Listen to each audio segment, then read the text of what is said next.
I learned a long time ago that being invisible has its advantages.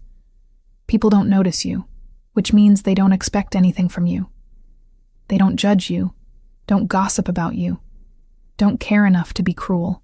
For 28 years, that's exactly how I lived. Quiet, unnoticed, safe. Until the night I sat alone at my cousin Rachel's wedding, and a stranger walked up to me and shattered that safety completely. The ceremony had been beautiful in that overdone, expensive way that made me feel like I was watching someone else's life unfold. Rachel glowed in her white gown. Her new husband couldn't stop staring at her like she'd hung the moon, and every guest seemed to know exactly where they belonged. I sat 3 rows from the back, wedged between an elderly couple who ignored me completely, and a family with squirming toddlers who treated me like part of the furniture. When the reception started, things got worse. The Grand Sterling Hotel's ballroom glittered with crystal chandeliers and silk-draped tables. A live band played on a raised platform while couples filled the dance floor. I found a table near the windows, away from the center of attention, and watched the rain begin to fall outside. Fat droplets slid down the glass, distorting the city lights of Chicago beyond. "Lily, you made it." Rachel had found me earlier, pulling me into a hug that smelled like expensive perfume and happiness. "I'm so glad you're here. Are you okay? I know things with Derek have been rough." "I'm fine," I'd lied. Because what else was I supposed to say at her wedding? That my boyfriend of 3 years had decided I wasn't worth staying for? That he'd left 2 months ago and I still felt like I was walking around with a piece of myself missing? Rachel had squeezed my hand, her eyes full of sympathy I didn't want. "Well, you look gorgeous. That dress is perfect on you." She'd gestured to the simple gray silk I was wearing, which I'd chosen specifically because it wouldn't draw attention.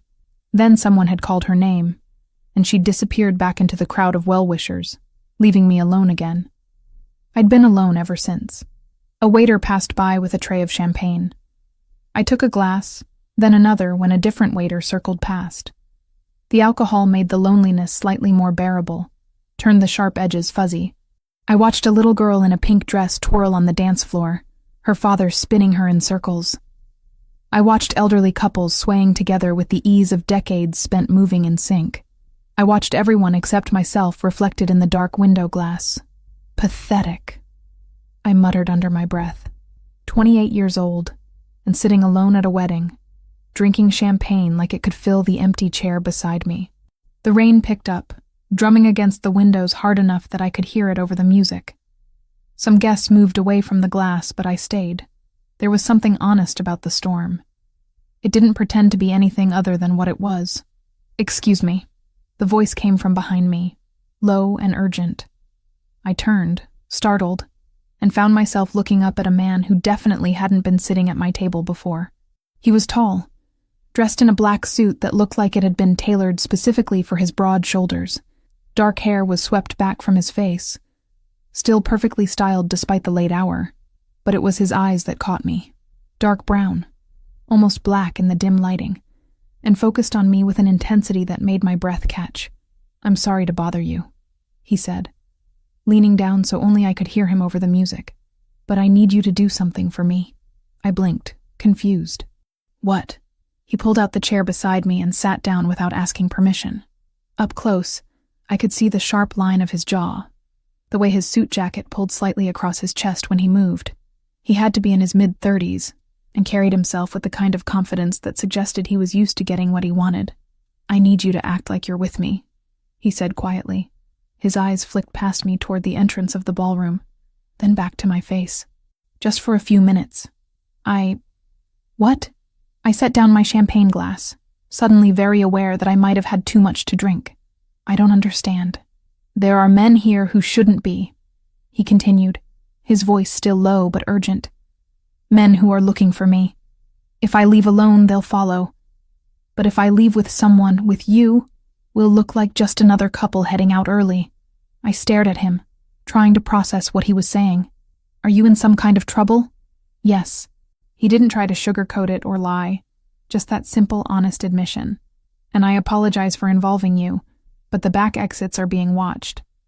I need to leave through the main entrance, and I need to look like I belong here."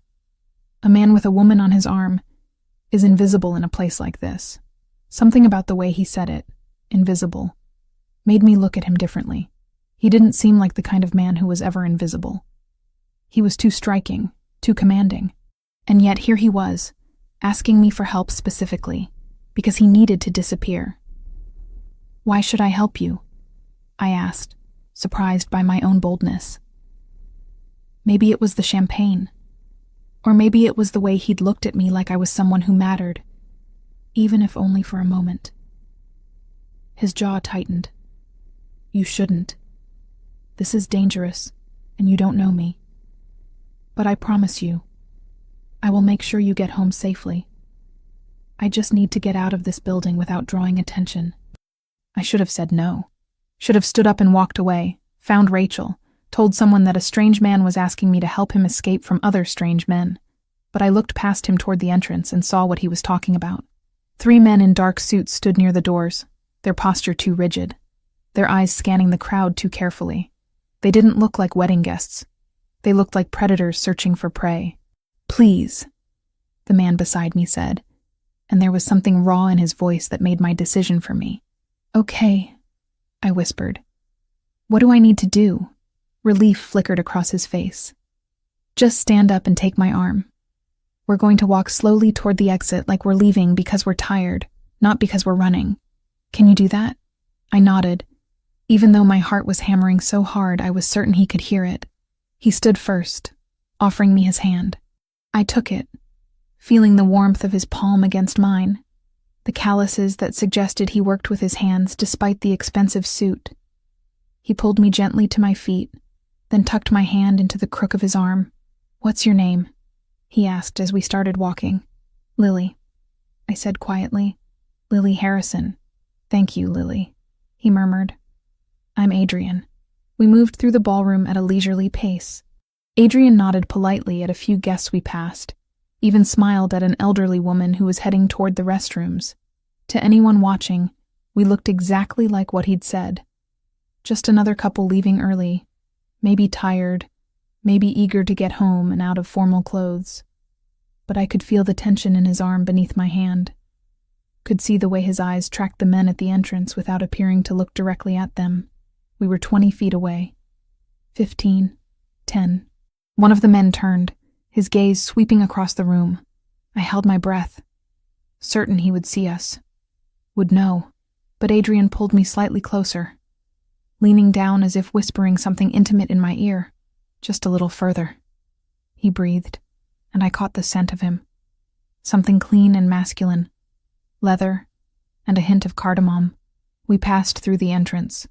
The men didn't move, didn't react. We'd made it. The hotel lobby stretched before us, all marble floors and golden light. Adrian kept walking, kept me tucked against his side, until we reached the main doors. The rain was coming down in sheets now, so heavy I could barely see the street beyond. "My car is in the parking garage," Adrian said. "We need to move quickly once we're outside." "Wait." I pulled back slightly, reality crashing down on me. "I helped you get out of the ballroom. That's what you asked for. I should go back inside now." He looked at me, and for the first time I saw real concern in his dark eyes. "Those men will realize I left. They'll review the security footage, and they'll see you with me. If I leave you here alone, you become a target." My stomach dropped. "A target for what?" "For people who will use you to get to me," he said grimly. "I'm sorry, I truly am. But I can't leave you here now. Not until I know you're safe." Before I could argue, he pushed open the doors and pulled me out into the storm. The rain soaked through my dress immediately, cold and shocking against my skin. Adrian didn't slow down, guiding me across the circular driveway toward the parking garage entrance. Behind us, I heard shouting. I glanced back and saw the 3 men from the ballroom burst through the hotel doors, their eyes scanning the area. "Run!" Adrian said, and suddenly we were sprinting through the rain, my heels splashing through puddles. The parking garage was dimly lit and nearly empty at this time of night. Adrian led me to a sleek black car that looked wildly expensive. He unlocked it with a key fob and practically shoved me into the passenger seat before running around to the driver's side. The engine roared to life. Adrian threw the car into reverse, tires squealing as we shot backward out of the parking space. I grabbed the door handle, my heart in my throat, as he spun the wheel, and we rocketed toward the exit. "Put your seatbelt on," he ordered, his voice calm despite the chaos. I fumbled with the belt, finally clicking it into place just as we burst out of the garage onto the street. The rain hammered against the windshield, the wipers working frantically to keep up. Adrian drove with practiced precision, weaving through traffic, taking turns that threw me against the door. "Are they following us?" I gasped, twisting to look through the rear window. "Not yet," Adrian said, his eyes flicking to the rearview mirror. "But they will be soon. I need to lose them in the city before they can get organized." Chicago blurred past us in streaks of neon and rain. Adrian took a hard left, then a right, then another left, until I had no idea where we were anymore. My hands were shaking. My dress was ruined, mascara probably running down my face, and I was in a car with a complete stranger who was being chased by dangerous men. "Who are you?" I finally asked, my voice embarrassingly small. Adrian's jaw tightened. He took another turn, this one onto a quieter street lined with warehouses. Someone who made enemies in this city. Someone who was stupid enough to think he could handle a meeting on rival territory without backup. Rival territory, I repeated. Like gangs? Like criminals? He didn't answer, which was answer enough. "Oh God," I whispered, pressing my hand to my forehead. "Oh God, I helped a criminal escape. I'm not going to hurt you," Adrian said firmly, glancing at me. "I promise you that, Lily. I'm going to keep you safe, get you home once I'm certain those men aren't going to follow, and then you'll never see me again. But you said they saw me on the security footage. You said I was a target now. They won't find you," he said with absolute certainty. "I'll make sure of it. This is my fault, not yours. You were just in the wrong place at the wrong time." Wrong place, wrong time. That seemed to sum up my entire life lately. Adrian pulled the car into an underground parking garage beneath what looked like an upscale apartment building. He parked in a spot marked "Reserved" and killed the engine. For a moment, we just sat there in the sudden silence, rain still audible pounding against the concrete above us. "Where are we?" I asked. "Somewhere safe," Adrian said. He reached into his jacket and pulled out his phone, typing quickly. "I have an apartment here. We'll wait a few hours until I'm certain we weren't followed. Then I'll take you home." He got out of the car and came around to open my door. I stepped out on trembling legs, hugging myself against the cold. My gray dress clung to my skin, and I'd lost my shoes somewhere during our run through the parking garage. Adrian shrugged off his suit jacket and draped it over my shoulders. It was warm from his body heat and smelled like him. I pulled it closer, grateful for the small comfort.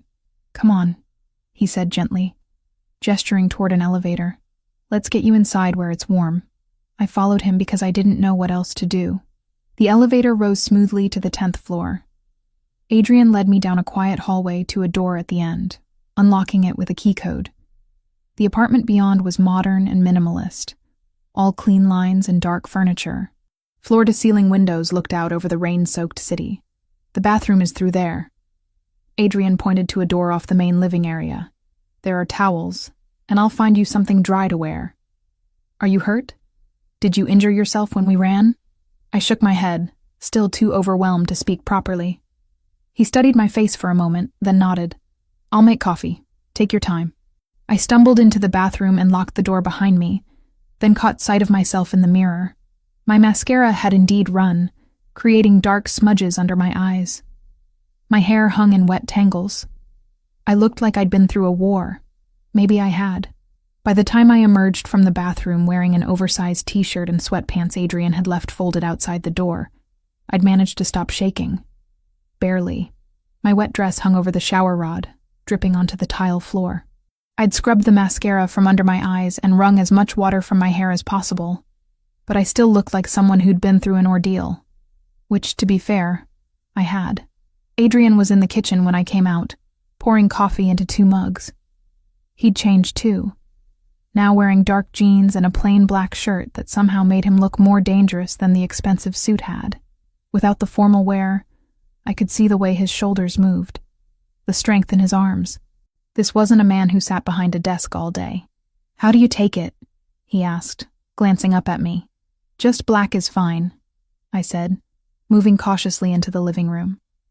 The apartment felt too intimate now that we were alone and dry, too quiet except for the rain still pattering against the windows. He brought both mugs over to the couch, setting them on the low coffee table before sitting down. He left plenty of space between us, like he was trying not to crowd me. I appreciated that more than he probably knew. "Thank you," I said, wrapping my hands around the warm ceramic. "For the clothes and the coffee." Adrian nodded, his own mug held loosely between his palms.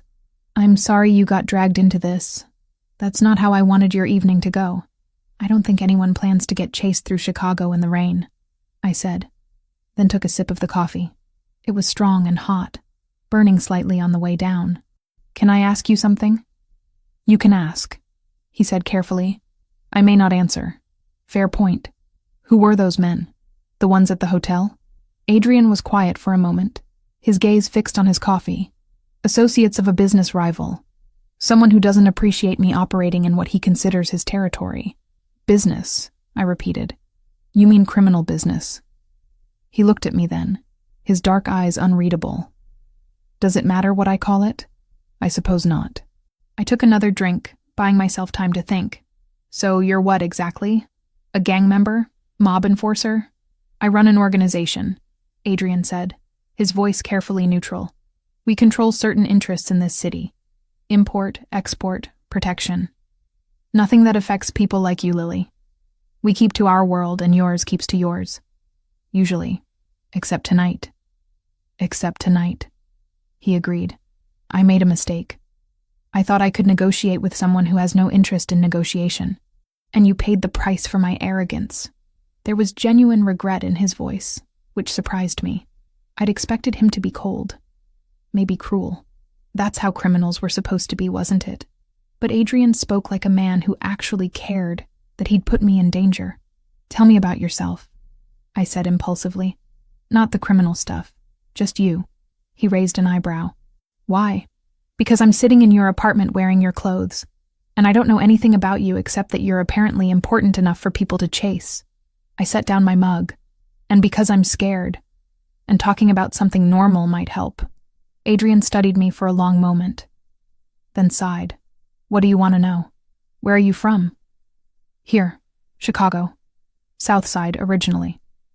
My parents died when I was young. Car accident. I was 12. The matter-of-fact way he said it made my chest tighten. "I'm sorry. It was a long time ago." He took a drink of his coffee. "I ended up in foster care for a while, but that didn't work out. Spent most of my teenage years on the streets, doing what I had to do to survive." "Is that how you got into this life?" I asked quietly. "More or less. I was good at surviving, good at reading people, understanding what they wanted. Someone noticed, gave me a job running errands. I worked my way up from there." He shrugged like it was simple, but I could hear the years of struggle beneath the casual words. "Now I'm here. 34 years old, running an organization that employs over 100 people, dealing with rivals who want me dead." "That sounds exhausting."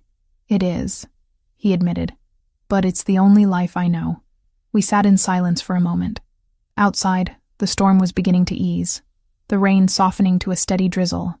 I should have been terrified sitting here with Adrian, learning about his criminal empire. Instead, I felt oddly calm. Maybe it was shock. Or maybe it was the way he was looking at me, like I was a real person instead of just an inconvenience he had to manage. "What about you?" Adrian asked, surprising me. "Tell me about Lily Harrison." I laughed, though it came out slightly bitter. "There's not much to tell. I'm 28. I work as a librarian at the Chicago Public Library downtown. I live alone in a studio apartment in Lakeview. I just got out of a 3-year relationship that ended when my boyfriend decided I was too boring to keep around." "Boring," Adrian repeated, like the word offended him. His words, not mine. I picked up my coffee again, needing something to do with my hands. He said I never took risks, never did anything spontaneous. I was too predictable, too safe. And yet, tonight you helped a complete stranger escape from dangerous men. Tonight I was drunk and stupid, I corrected. You were brave, Adrian said firmly. There's a difference. I looked at him, caught off guard by the intensity in his voice. I'm not brave. I'm the person nobody notices. I sit in the back at weddings. I eat lunch alone at work. I've spent my entire life being invisible. Then your boyfriend was an idiot, Adrian said bluntly.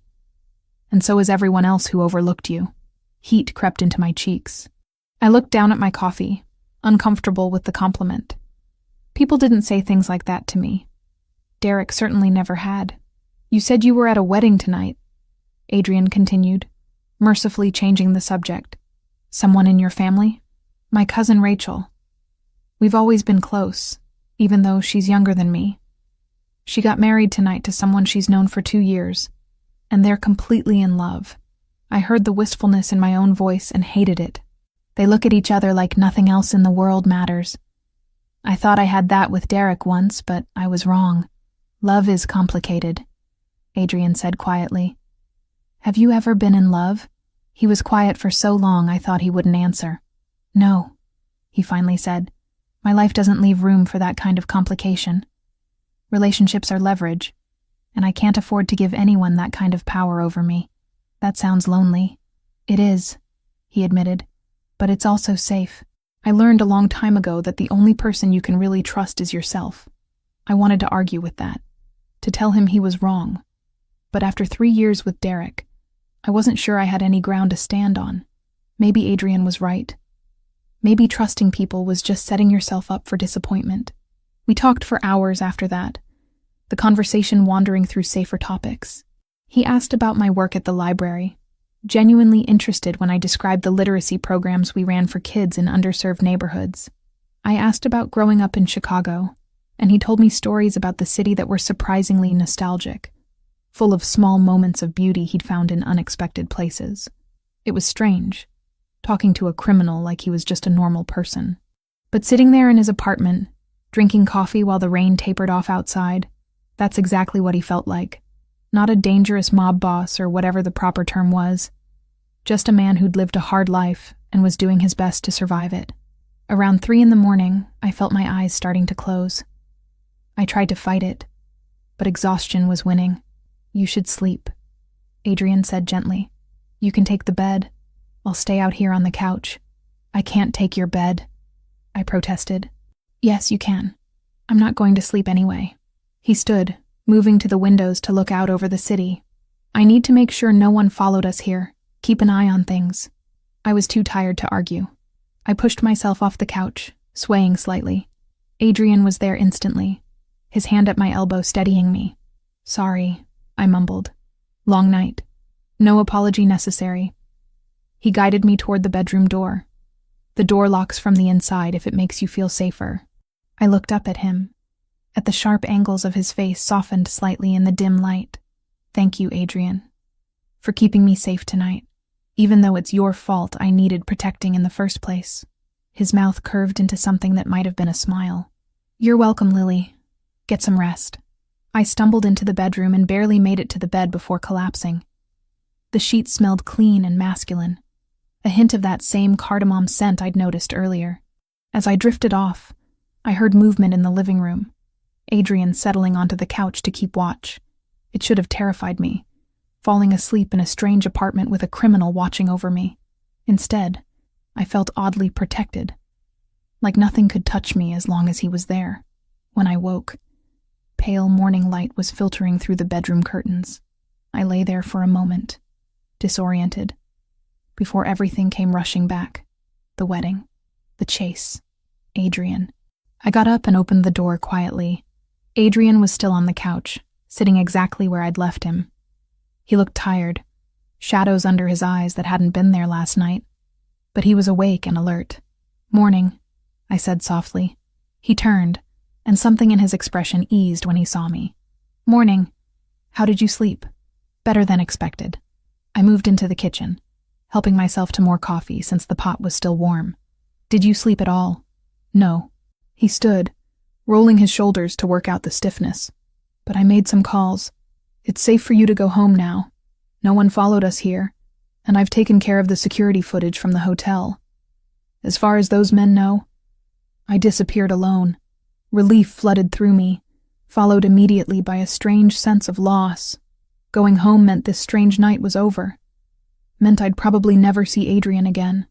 I'll drive you, he continued. Give me the address and I'll have you back in your apartment within the hour. 20 minutes later, we were in his car again, but this time the city looked different in daylight. No rain, no chase, just Chicago waking up on a Sunday morning. Adrian drove in silence, his jaw tight like he was thinking about something he didn't want to share. When we pulled up outside my building in Lakeview, I felt awkward suddenly.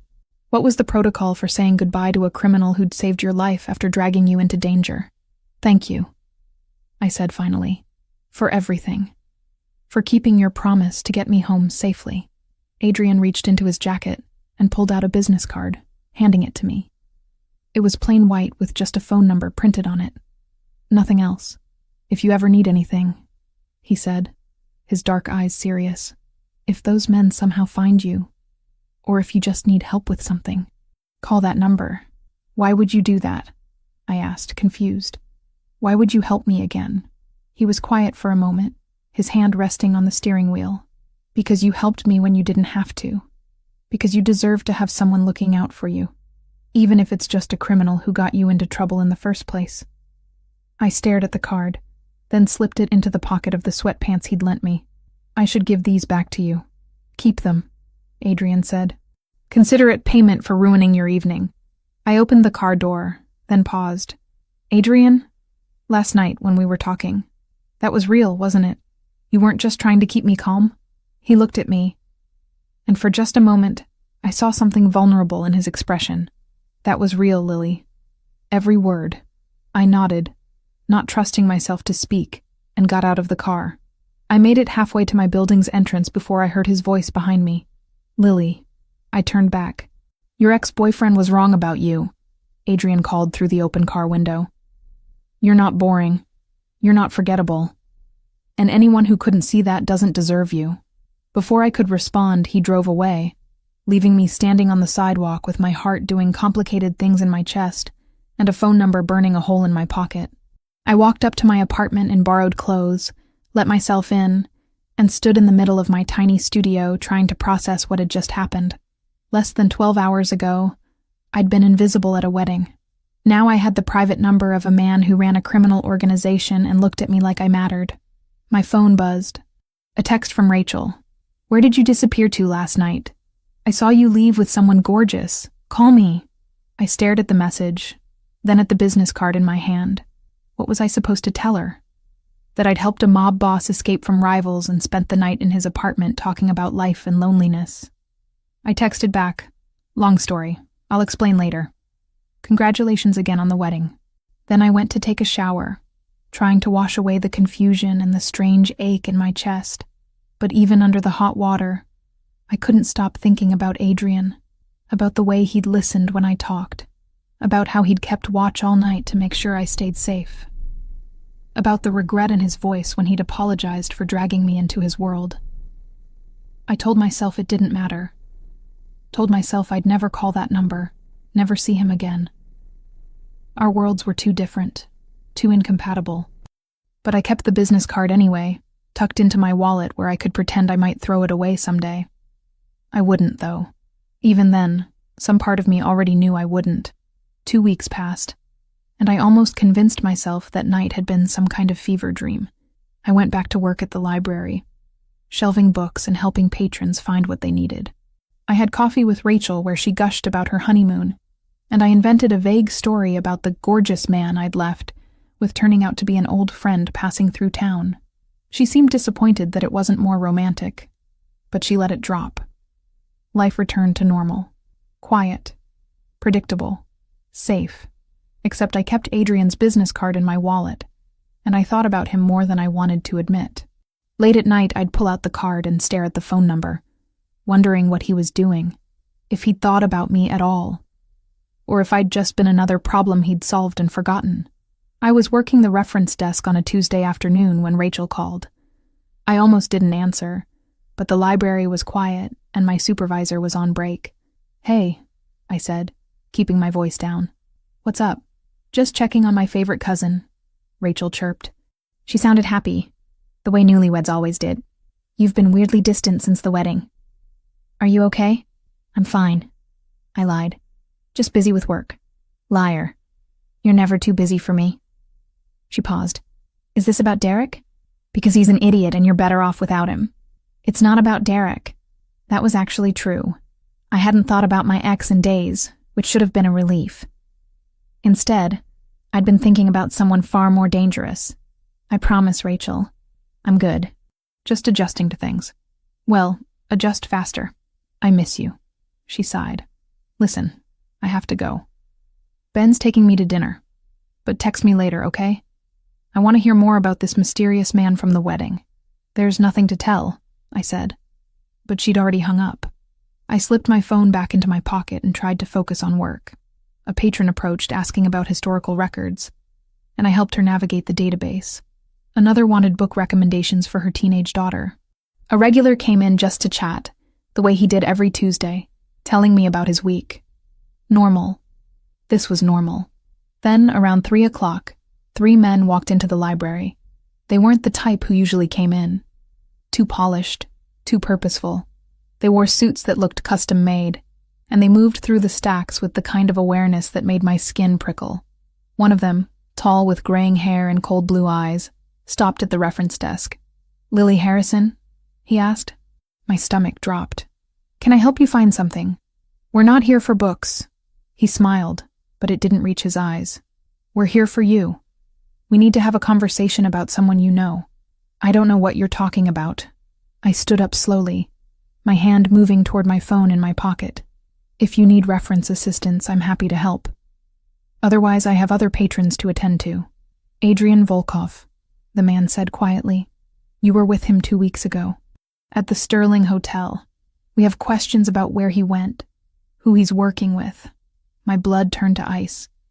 These were the men from the wedding, or men like them, working for the same person. They'd found me. "I don't know anyone named Adrian," I said, my voice steadier than I felt. "You're mistaken." One of the other men moved to block the exit from the desk area. The third positioned himself near the library entrance. They were boxing me in, and they were doing it where patrons could see but wouldn't necessarily understand what was happening.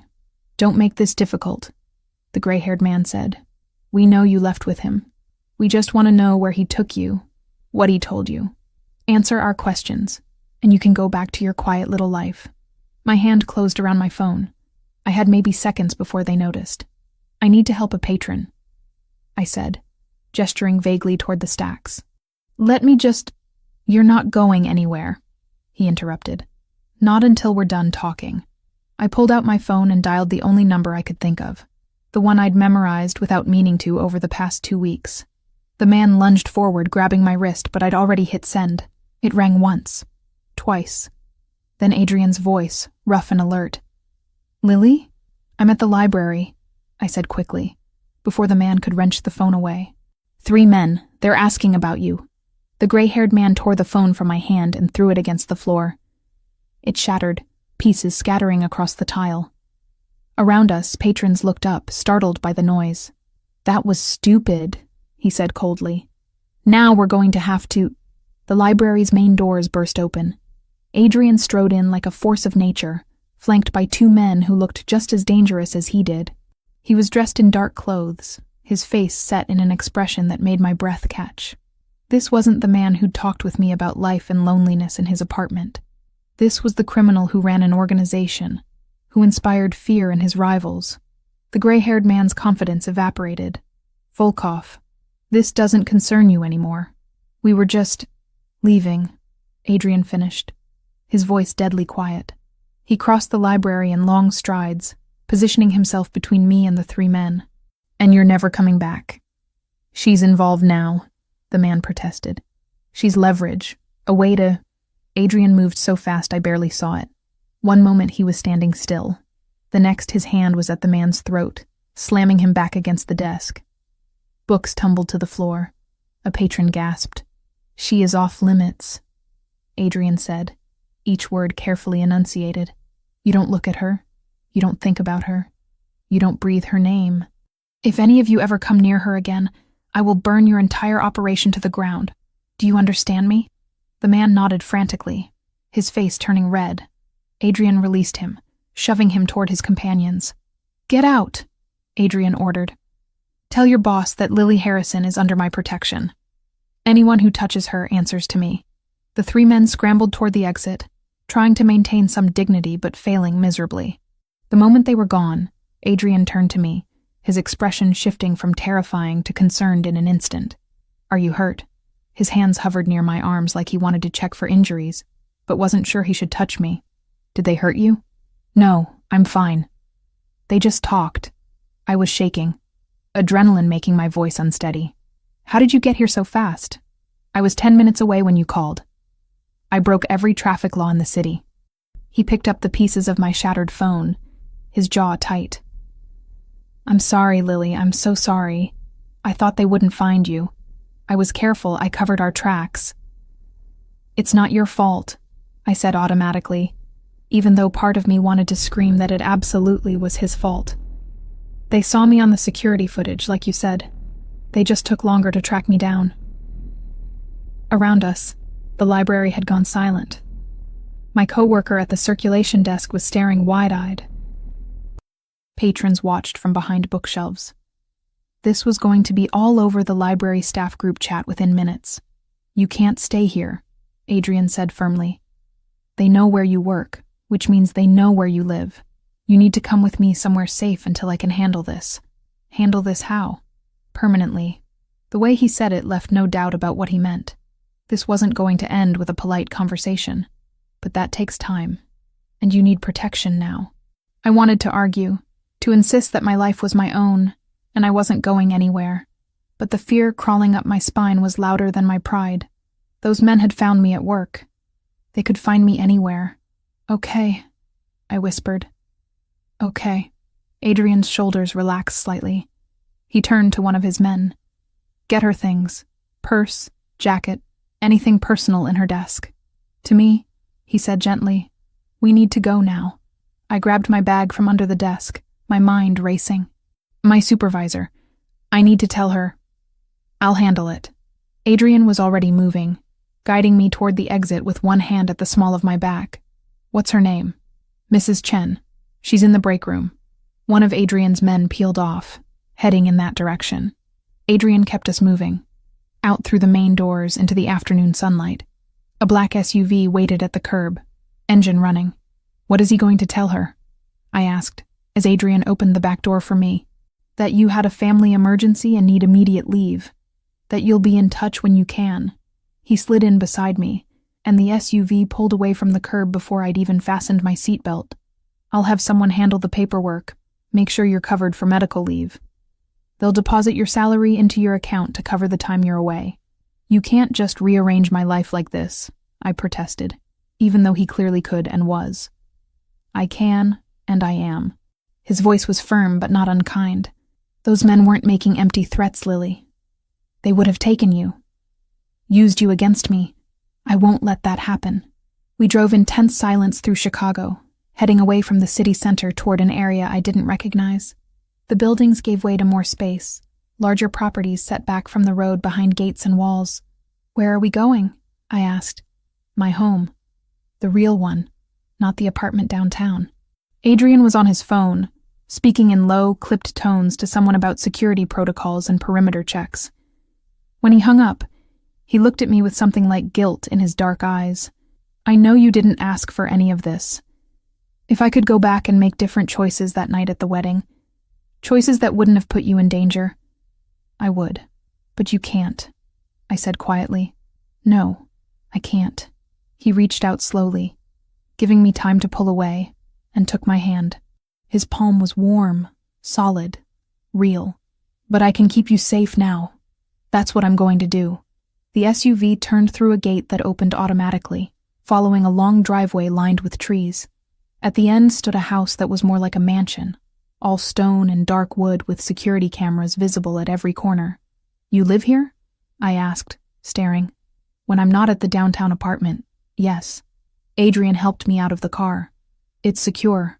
Armed guards, surveillance, the works. No one gets in without me knowing about it.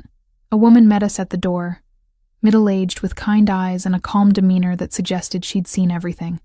"This is Maria," Adrian said. "She manages the house. Maria, this is Lily Harrison.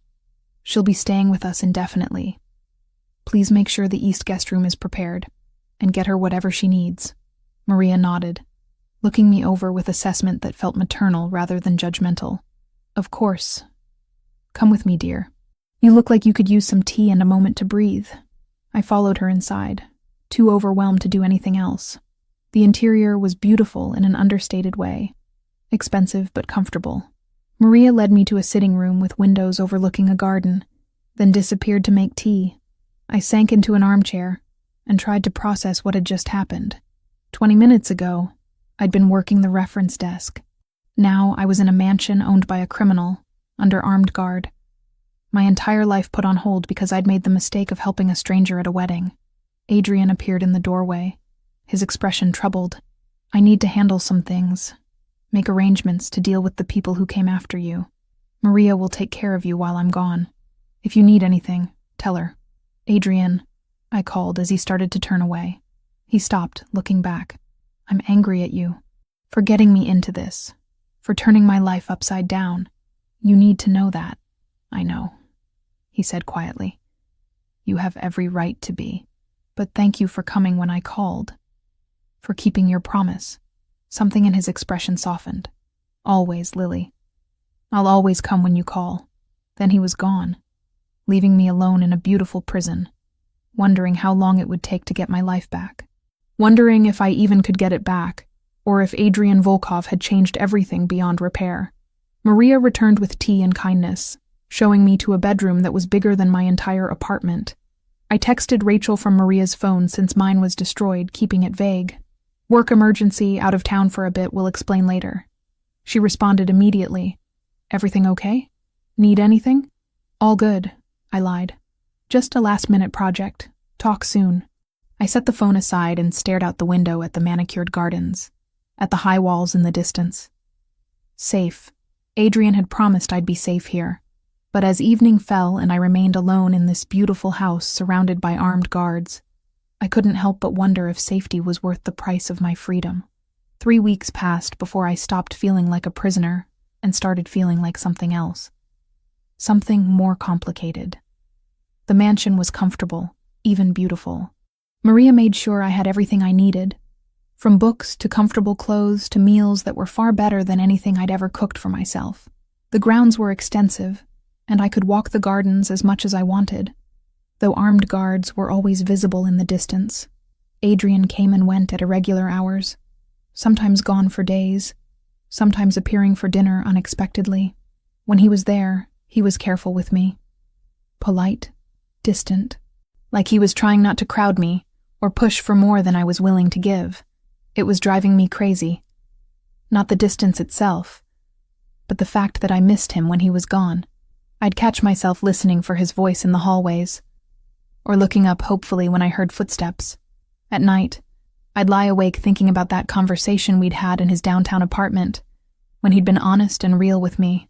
I wanted that Adrian back, the one who talked to me like I mattered, not the one who treated me like a responsibility he had to manage. Rachel had called twice more on Maria's phone, growing increasingly suspicious about my work project. I'd kept the lies vague, hating myself for deceiving her but not knowing what else to do. How could I explain that I was living in a crime boss's mansion under armed guard? On a Thursday evening, I was reading in the library when I heard raised voices from Adrian's office down the hall. I shouldn't have eavesdropped, but 3 weeks of isolation had made me desperate for any glimpse into what was actually happening outside these walls. "You can't just eliminate the entire faction," a man's voice said, frustrated. "That's going to start a war. Then we have a war." Adrian's voice was cold, final. "They came after someone under my protection. That can't stand. She's just a civilian. Why does she matter so much?" Silence. Then Adrian, quieter but somehow more intense. "Because she does. That's all the explanation you need." I backed away from the door, my heart pounding. The meeting went on for another hour, voices rising and falling, but I couldn't focus on my book anymore. When the visitors finally left, I found myself standing in the hallway outside Adrian's office, unsure whether to knock or walk away. The door opened before I could decide, and Adrian stood there looking exhausted. He'd loosened his tie, rolled up his sleeves, and there were shadows under his dark eyes that hadn't been there 3 weeks ago. "Lily," he said, surprised. "Did you need something?" I heard voices. Sounded intense. I hesitated. "Is everything okay?" "Just business." He moved to close the door, to shut me out the way he'd been doing for weeks. But I put my hand on the frame. "Talk to me," I said quietly. "Please. I've been here for 3 weeks and you barely speak to me. I don't know what's happening, if I'm safe to go home, if those men are still a threat. I'm going crazy, Adrian." He studied my face for a long moment, then stepped back, opening the door wider. "Come in." His office was exactly what I'd expected. Dark wood, leather furniture, a massive desk covered in papers and laptops. But there were also unexpected touches. Books on the shelves, a chess set on a side table, a photograph of a much younger Adrian with people who might have been his parents. "Sit," he said, gesturing to a leather couch near the window. He poured 2 glasses of whiskey from a decanter on the bar cart, handing me one before sitting beside me. Not too close, but closer than he'd been in weeks. I took a sip of the whiskey. It burned going down, but the warmth was welcome. "Tell me what's really going on." Adrian leaned back, rolling the glass between his palms. "The men who came after you work for someone named Sergei Volkov. He's been trying to take over my territories for years. When I went to that wedding, I was actually meeting with one of his lieutenants, trying to negotiate a truce." He laughed bitterly. "Obviously that failed. And now, I'm dealing with the fallout. Sergei thinks he can use you against me, which means I have to prove he can't." Adrian looked at me, and there was something raw in his expression. "That means eliminating anyone who poses a threat to you, which is why my people are frustrated with me. I'm risking a lot to keep one civilian safe. You don't have to do that," I said quietly. "I could just disappear, change my name, move to another city, let them think I don't matter to you. But you do matter." He said it simply, like it was an undeniable fact. "And I won't let anyone hurt you because of my mistakes." We sat in silence for a moment. Outside, dusk was falling, painting the sky in shades of purple and gold. The whiskey warmed my stomach, loosened something tight in my chest. "Can I ask you something?" I said. "Anything. Do you regret it? Not just involving me at the wedding, but this, keeping me here, protecting me. Do you wish you'd just let me go that first night and dealt with the consequences?" Adrian turned to look at me fully, his dark eyes intense. "No, never. These past few weeks, knowing you're here, safe, that's been the only thing keeping me sane." My breath caught. "Adrian, I know I've been distant," he continued, setting down his glass. "I didn't want to make this harder for you. Didn't want you to feel trapped or pressured. You're here because of me, because I dragged you into my world. The least I could do was give you space. What if I don't want space?" The words were out before I could stop them. He went very still. "What do you want, Lily?" I should have been smart. Should have said I wanted to go home, to get back to my normal life. But 3 weeks of seeing glimpses of him, of lying awake thinking about our conversation in his apartment, had broken down my defenses. "I want you to talk to me like you did that night," I admitted. "I want to know what you're thinking, how you're really doing. I want to stop feeling like I'm just a problem you have to solve. You were never just a problem." Adrian reached out slowly, giving me time to pull away, and tucked a strand of hair behind my ear. The gesture was achingly gentle. "You were the first person in years who looked at me and saw more than what I do, more than the violence and the power. You saw me, Lily, the real me. I still see you," I whispered. His hand lingered near my face, his thumb brushing my cheekbone. "You should be terrified of me. You should hate me for what I've done to your life." I was angry, I admitted. "I am angry sometimes, but I don't hate you, Adrian. I don't think I could if I tried." The last rays of sunlight slanted through the window, illuminating the planes of his face. the exhaustion and loneliness etched into his expression. This was the man he kept hidden from everyone else. The one who carried impossible burdens and made terrible choices, because survival was the only option he'd ever known. "Tell me what happened today," I said softly. "The meeting that went badly. Tell me what you're dealing with." Adrian was quiet for a long moment, his hand dropping from my face. I thought he might refuse, might close himself off again. But then he started talking. He told me about Sergei, about years of territorial disputes and broken truces, about the lieutenant he'd killed 3 days ago, the one who'd sent men to the library, about the retaliation he was expecting, the violence that was coming whether he wanted it or not. He talked about the weight of running an organization, of making decisions that affected hundreds of people, about how every choice he made could mean life or death for someone, and how that never got easier no matter how many years passed. And he talked about loneliness, about being surrounded by people who feared him or wanted something from him, but never truly saw him as human, about building walls so high that he'd forgotten what it felt like to let someone in. Until me. I listened without interrupting, watching emotions flicker across his face that he'd never let anyone else see. When he finally fell silent, the room was nearly dark. "You're not alone anymore," I said quietly. "I'm here, and I see you, Adrian. All of you." He looked at me with such intensity it made my chest ache. "You shouldn't. You deserve better than this, better than me. Don't tell me what I deserve." I set down my glass and moved closer, closing the careful distance he'd maintained. "I've spent my whole life being invisible, being told I was too boring or too predictable or too safe. You make me feel seen. You make me feel like I matter. Don't take that away because you think you're protecting me. Lily." My name on his lips was almost a prayer. "If I let myself care about you the way I want to, if I let you in completely, I can't promise you'll be safe. My world is violent and ugly, and anyone close to me becomes a target. I'm already a target," I pointed out. "That happened the moment I helped you at the wedding.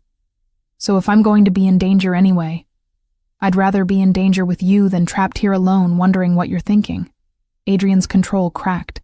He closed the distance between us, his hand cupping my face with desperate gentleness. "You're sure? Because once I do this, once I let myself have you, I won't be able to let go."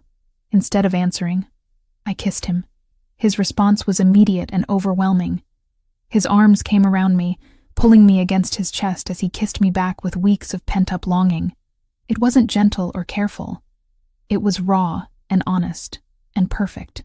When we finally broke apart, both breathing hard, Adrian rested his forehead against mine. "I don't know how to do this," he admitted quietly. "I don't know how to be with someone, how to let someone matter this much. I'm probably going to mess it up. Then we'll figure it out together," I said, threading my fingers through his hair. "I don't need perfect, Adrian.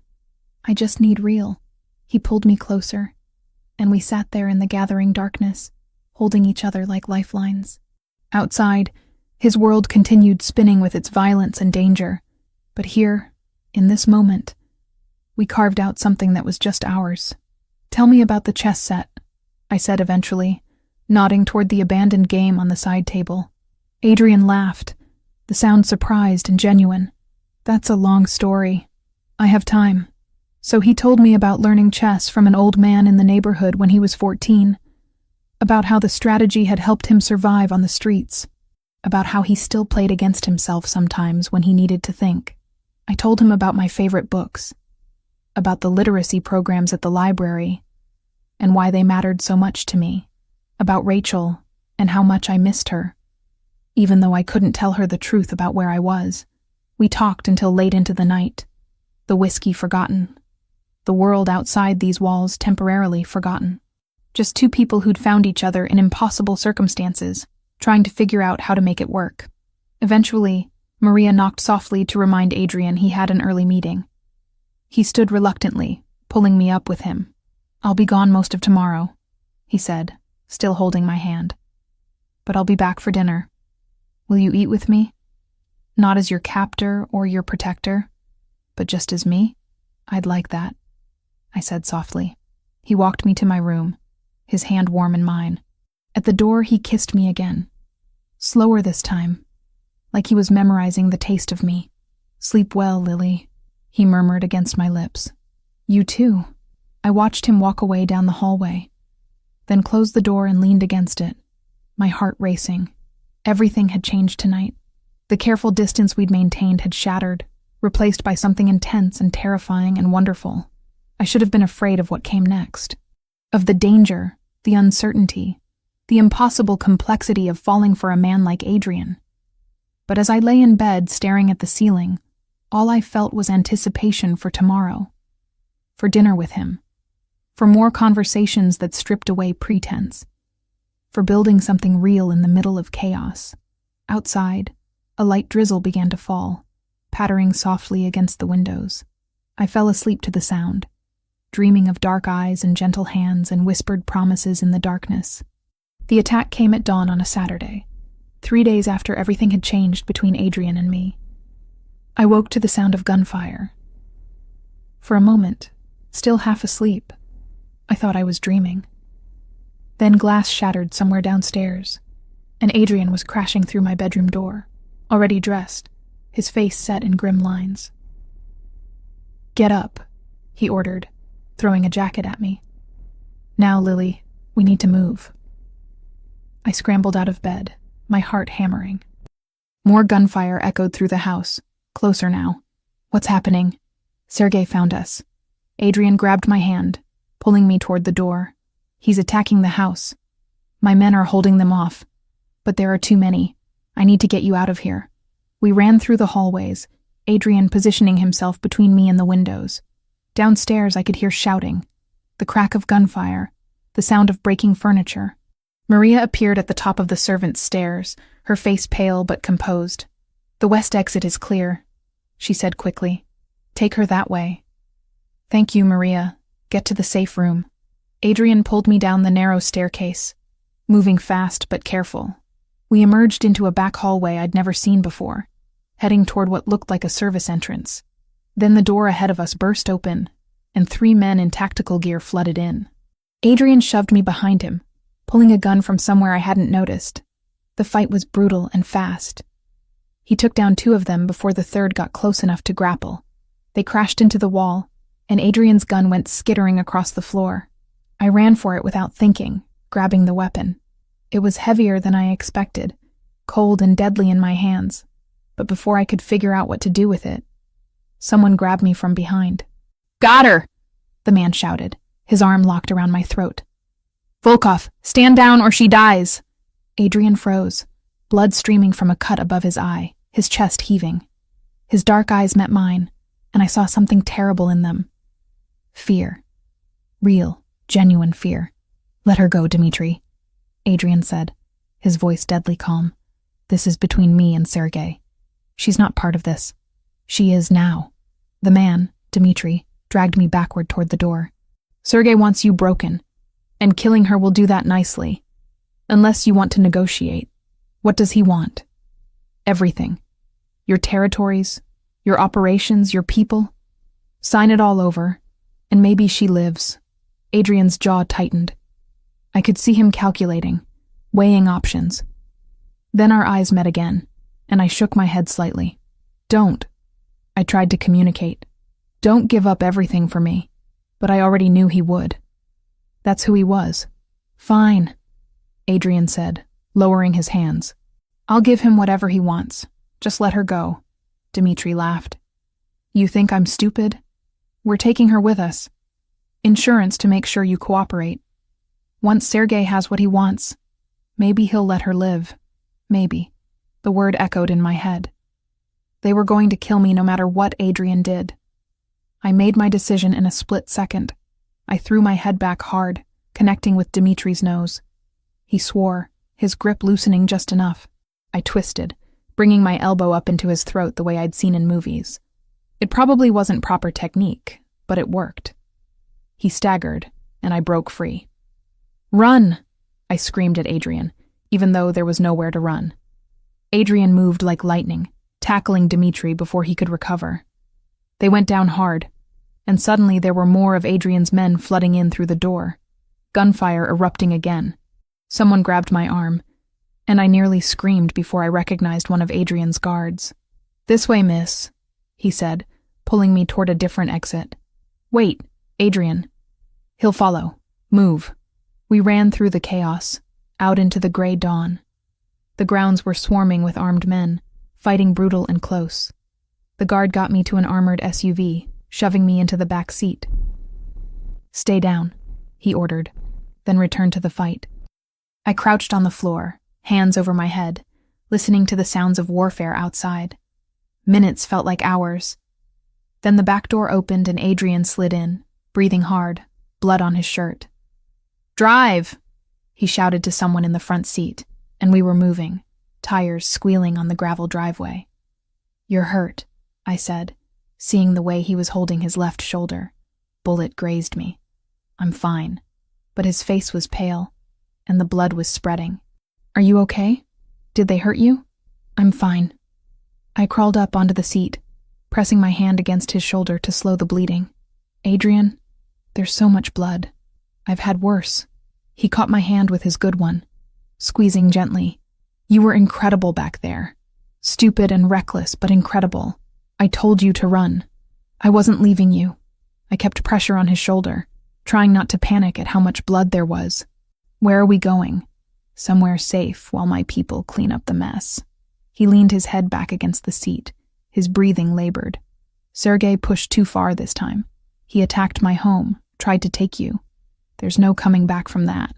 We drove for maybe 20 minutes before pulling into what looked like an abandoned warehouse district near the river. The SUV stopped at a building that looked decrepit from the outside, but had reinforced doors and security cameras. More of Adrian's men were already there, along with medical supplies. They helped Adrian inside while I followed, feeling useless and scared. A woman who introduced herself as a doctor examined Adrian's shoulder, cleaning and bandaging the wound while he gritted his teeth. "You need stitches," she said, "and probably antibiotics. This could have been much worse." But it wasn't. Adrian looked at me. "Because Lily bought us time to fight back."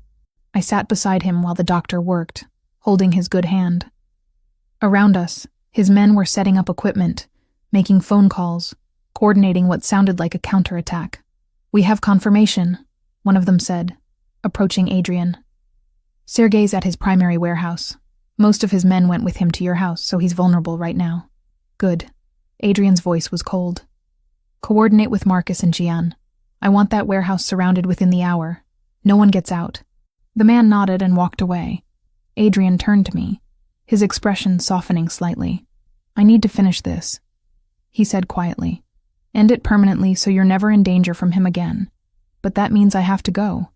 And I don't want to leave you here alone." "I'll be fine," I said, even though I was terrified. "Do what you need to do." "Lily," he cupped my face with his good hand. "If something goes wrong, if I don't come back, don't say that." "If I don't come back," he continued firmly, "there's a safety deposit box at First Chicago Bank under your name. Keys in my desk at the house. Inside is money, documentation, everything you need to disappear and start over. Promise me you'll use it." Tears burned my eyes.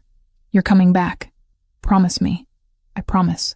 I kissed him, desperate and scared. "But you're coming back, Adrian. You have to." He rested his forehead against mine. "I love you. I should have said it before, but I'm saying it now. I love you, Lily Harrison." My breath caught. "I love you too. Which is why you need to come back to me." He kissed me one more time, then stood, wincing at the pain in his shoulder. The doctor protested, but he waved her off. Within minutes, he was armed and heading out with most of his men, leaving just 2 guards with me. I sat in that cold warehouse, counting the minutes, trying not to imagine the worst. An hour passed. Then 2. I paced until my legs ached, then sat and stared at the walls until the doctor offered me coffee I couldn't drink. Finally, after what felt like forever, I heard vehicles outside. The door opened, and Adrian walked in, exhausted but alive. His shoulder was bleeding again, and he had new cuts on his face. But he was breathing and walking and looking at me like I was the only thing that mattered. I ran to him, throwing my arms around him despite his injuries. He caught me with his good arm, holding me tight. "It's over," he said into my hair. Sergey's dead. His organization is scattered. You're safe now, Lily. Really safe. I pulled back to look at his face, seeing the exhaustion and relief there. What happens now? Now I take you home. He touched my face gently. Your real home, if that's what you want. I'll have security watching you, but from a distance. You can go back to the library, back to your life, back to being invisible. I stared at him, understanding what he was offering. My freedom, my normal life, everything I'd lost the night I helped him at Rachel's wedding. Is that what you want? I asked quietly. For me to go back to my old life and pretend none of this happened? I want you to be happy, Adrian said. And safe. If that means letting you go, then that's what I'll do. I thought about my studio apartment, about shelving books and helping patrons, about being invisible and safe and alone. Then I thought about the past few weeks, about talking with Adrian until late into the night, about feeling seen and chosen and important. I don't want to go back, I said. I don't want to pretend this didn't happen, or that I don't love you. I want to stay with you, Adrian. If you'll have me. Hope flickered across his face. It won't be easy. My world is dangerous, even with Sergey gone. There will always be risks. I know. I took his hand. But I've spent 28 years being safe and invisible. I don't want that anymore. I want to be with you. Whatever that looks like. Adrian pulled me close, kissing me with a desperation that had nothing to do with danger and everything to do with hope. You're sure? I'm sure. 3 months later, I stood in the renovated section of the Chicago Public Library, watching children gather for the new literacy program. Adrian had donated the money for the renovation, along with funding for computers and books and scholarships. No one knew it came from him, of course. That's how he wanted it. I still worked at the library 3 days a week, but now I went home to Adrian's house, the one he'd rebuilt after the attack. We had dinner together most nights, talked about everything and nothing, built something real in the chaos of his world. Rachel knew some of it now. Not everything, but enough. I'd told her I was in a relationship with someone whose work was complicated and occasionally dangerous, but who made me happier than I'd ever been.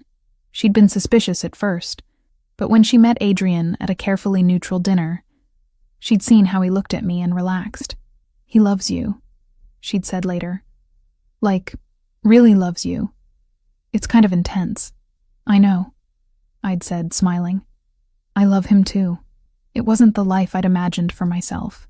But standing there in the library, knowing I'd go home to Adrian tonight, knowing that I was seen and loved and chosen every single day, I couldn't imagine wanting anything else. My phone buzzed. A text from Adrian. Dinner at 7? Maria's making your favorite. I smiled and texted back. I'll be there. Outside the library windows, Chicago stretched in all directions, full of danger and beauty and possibility. Somewhere in that city, Adrian was managing his empire, making impossible decisions, carrying burdens I'd never fully understand. But tonight, he'd come home to me, and I'd be waiting for him, ready to listen, ready to remind him that he wasn't alone anymore. We'd found each other in the worst possible circumstances, but somehow, impossibly, we'd built something worth keeping, something worth fighting for, and that was more than good.